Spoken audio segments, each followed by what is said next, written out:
I am delighted to warmly welcome Professor Mayowa Owolabi, who does not need introduction to World Federation Neurology and Movement Disorder Society audience.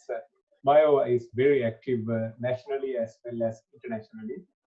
Mayowa, very good morning to you. How excited are you to see World Federation Neurology and Movement Disorder Society joining forces to talk about Parkinson's disease for the 2020 World Brain Day?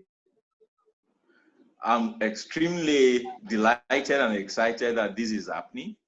Either of course, we are focused on other conditions, particularly stroke, but I think it's important to beam the searchlight on common neurodegenerative conditions like Parkinson's disease, which is a major source of disability affecting people across the globe, including low and middle income countries. So it's very, very important to focus on this condition and to see how we can, working together with all stakeholders, improve the life as well as the livelihood and quality of life of people who are living with Parkinson's disease and related disorders. I think it's very, very important. And I'm very sure that also the WHO Rehabilitation 2030 movement will also be very happy about this. Absolutely. Our expectation is the colleagues in Sub-Saharan Africa and particularly in Nigeria to log on to World Federation Neurology and Movement Disorder Society website and download our toolkit and advocate for major brain disorders around Parkinson's disease, but in particular Parkinson's disease this year. Mayowa, I'm going to change the discussion to a different direction now. As you know, all global organizations are very keen to see further growth and further expansion of neurological care in Sub-Saharan Africa, including where you live, and you are one of the main players in this activity. But I'm going to ask a different question. Tell us about your childhood and what made you to choose a career in medicine? Okay, thank you very much. Well, I grew up, I would say, in the village, and my father was a teacher and had a very big library, with a lot of encyclopedia. And I got very, very interested in science. And of course, initially, I wanted to, be a computer scientist. I wanted to be able to make things, work. But later on, I discovered that the biggest computer anybody can have is the human brain. And so I'm realizing my dream and vision by being a neuroscientist. The brain is the most complex, not just a single computer unit, like I usually describe to people, is actually as big as the internet. With 10 raised to power 11 computers connected, each computer connected at least 1,000 times to other connections, and you have like 10 raised to power 14 synapses or connections. And it is the configuration of these connections that make us who we are in terms of the design of our mind, so to speak. Of course, there may be some other order of existence above these, like the soul, the spirit, and all that. But the main software that drives our brain, which is the mind, is based on the connections of this configuration, which they call the connectome.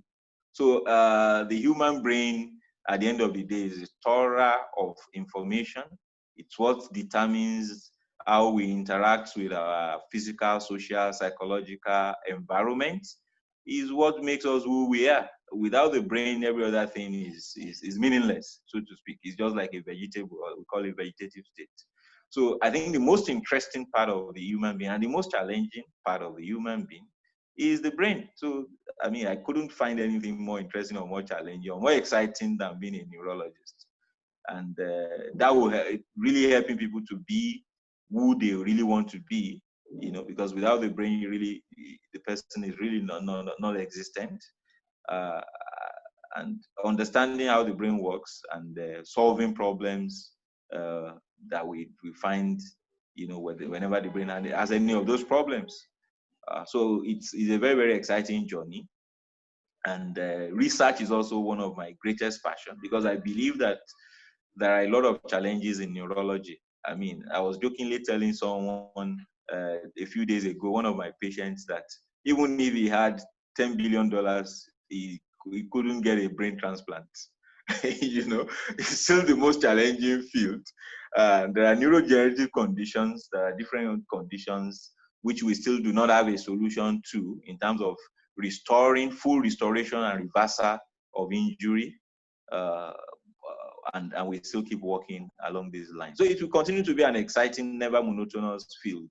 And we do hope that in the coming years, we'll be able to contribute to transformations and discoveries that will help people with brain disorders to recover, you know, not just to cope, but actually to recover and be able to function maximally, realizing the peak of their potentials and living their life to the fullest. Not just adding years to their lives, but also life to their years. And I'm sure we can do it. Working across different disciplines, including even right now computer science and basic sciences and nanotechnology, information technology, and all of that, artificial intelligence. Working across all these disciplines, I'm sure in future, in the nearest future, we will be able to help everybody who has one brain disorder or the other. Genetics, genomics, transomics, and all of that. Thank you. I think you touched upon the very wide but critically important area. I'm going to come back to some of them a bit later on. But before we do that, I want to dwell your younger days further more, so that we can get some learning points for other younger generation who might be watching this out there, wherever they are. Did you come across any challenges in the medical school to becoming professor of neurology and dean of your clinical school along that journey? Was it all smooth sailing, or were there challenges along the way? Let's go back to your medical school. Your primary medical degree, studying for medicine, was it smooth sailing, or did you have some challenges to overcome? If so, how did you overcome those challenges?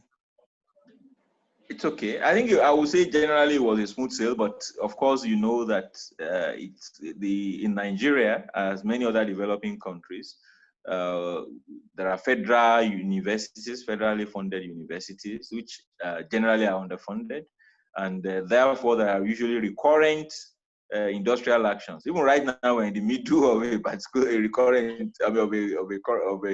of a strike action, of an industrial action by lecturers in my university and across Nigeria. So it's still a problem, it's still a major problem. Underfunding of government-owned institutions, which leads to disruption in the academic calendar. Beyond that, I think every other thing was more or less okay. We had excellent teachers. We had clinical exposure to a variety of patients. Of course, we didn't have enough in terms of technologically advanced interventions. And therefore we needed top-up trainings from the Northern Hemisphere. So I think that sums it up. And finding overseas positions as a young specialist when you choose to go into neurology, was it hard, or was it not too hard when you approach correct people right time? Yes, well, immediately after I finished my medical education, I had I had more like a soul-searching, experience.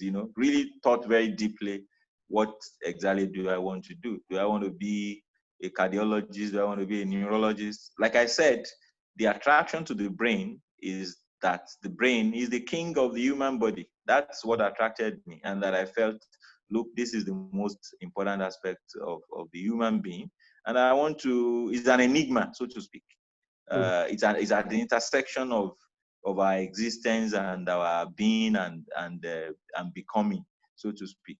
So I felt it was something that was even at the intersection, not only between science and arts, that's the brain, but also between philosophy and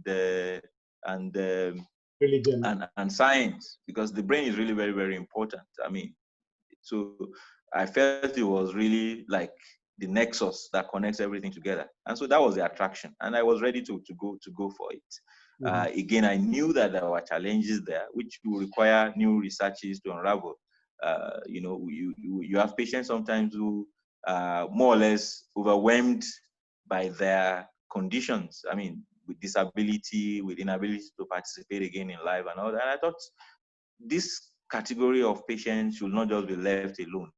We should do our best to see how much we can revive them and help them to recover. Someone really have to take up that challenge. So I decided to just do that. I knew that starting my training in Nigeria may not really get me to the peak of it in terms of exposure to all the interventions that may be available. But I felt, let me just, since my plan really is, I felt I'm going to be more useful working in my country. As you know, the neurology to population ratio is extremely low in sub-Saharan Africa up till now, with some countries having even no single neurologist. And so I felt if I'm going to practice in my country, it's best to start with my country. I can have top-up training elsewhere to further own my skills and expose me to new technologies. But of course, the basic foundations and the rudiments will have been laid right here in my country. So that was, and we had very good mentors and very good trainers here in the country, because I'm at the teaching hospital, which is the premier teaching hospital in the country, actually one of the largest in sub-Saharan Africa. And so I had very good training, and I was able to top this up with further training in Germany, in the UK, and by collaboration with other scientists and neurologists across the globe. So that was it. I was determined to be a neurologist, and in fact to inspire others to be neurologists, because I felt I would find fulfillment in understanding the brain and helping to heal the brain, working with other people. So when you finished all those training and when you came back, you were very keen to have a solid research also. Did you have protected time to concentrate on research, or did you have to organize your own time on top of busy clinical life to do the research activities that you wish to do? Yeah, I would say I had to work out my own time. There is really no special day dedicated for research. But after fulfilling my clinical obligations and teaching or pedagogic obligations to patients, my passion has always been to be a scientist. Right from the time I was I would say in kindergarten, right from the time I was like 4 or 5 or 6 years old, because I was exposed, like I said, to some of these encyclopedias from my father's library, and I really got very, very intrigued and excited about great scientists who have invented a lot of things that have transformed lives. So they were like legends that really inspired me, and I wanted to be like them, so to speak. I wanted to contribute something immense that transformed human life, by way of research. So research has always been at the very, very heart of my passion, and really a very core motivating factor. So I always find my way around to make sure that I'm always doing something in terms of research. And my interest was translational research, and I also looked at research that would have great impact in my community. And I knew that about half of our patients had stroke. So I said, look, this is the starting point. And so we started by just looking at carotid Dopplers of stroke patients with a little grant from the university. We participated in Interstroke, and then we got a Siren grant, which is the largest study of stroke in Africa. And from there on and on and on. And of course, a very large team of other people also working on other areas of neurological research, contributing to knowledge creation, knowledge dissemination, and impact. So let me ask this question. Let's say the neurology trainee comes from low to middle income countries to Australia or England to train. When they train themselves back, when they go back to their country, majority of them, one of the area where their performance is low is research. Every time when we ask from them, what's happening to research activities, they say no time. The clinical work take away time. What is your advice to them? How should they find time to do research? Okay, time. Sorry, I didn't get that very well. So my question is, if you have a neurologist coming to the high-income country to top up their training or finish off training from low to middle income. Okay. When they Okay. come back, majority of them have told me that there is no time to do research as there is overwhelming amount of clinical work to do for the reason that you mentioned, very poor ratio of number of patients to neurologists. But you have shown the world that how this is done. So I'm asking from you, what are your tips to them? If I get the answer, you are passionate on this, this is why you live. So you go and find time somehow. Is there any other advice that you would give to these the young neurologists from different parts of the world? Why should they be interested in translational research and somehow work out a way to find time? Okay, thank you very much. Yeah, so, well, like I said, one really has to really look inwards and define what is important in life. What is one's value system? What does one really want to do? If what one really wants to do is to serve God through man, is to touch as many lives as possible, is to, as a doctor, to relieve suffering from people, to heal, to make well, to add life to, to years, to prolong people's life. And then you look at where can you really make the impact? Where is the need maximum? And I'm sure that's one of the motivations why we had missionaries, including medical missionaries in the past. Where can you make the most impact? Even when you have all the skills, where can you make the most impact? Where are you needed most? I think this is really very, very important. And of course, this is probably also where you may be valued most. Not necessarily in terms of pecuniary gains, but in terms of the satisfaction you derive by helping other human beings to live meaningful and full lives. So if this is the motivation, therefore, you will acquire knowledge for the purpose of utilizing that knowledge for the maximum benefit of the highest number of people you can really benefit during your lifetime. So, and if that is the case, really, if you are from a low and middle income country and you acquire expertise and experience from elsewhere, you will really still want to return back to the developing countries to benefit your people. Of course, you may still be one leg in, one leg out, so that you maintain your strategic partnerships, which will actually strengthen your ability to make greater impact.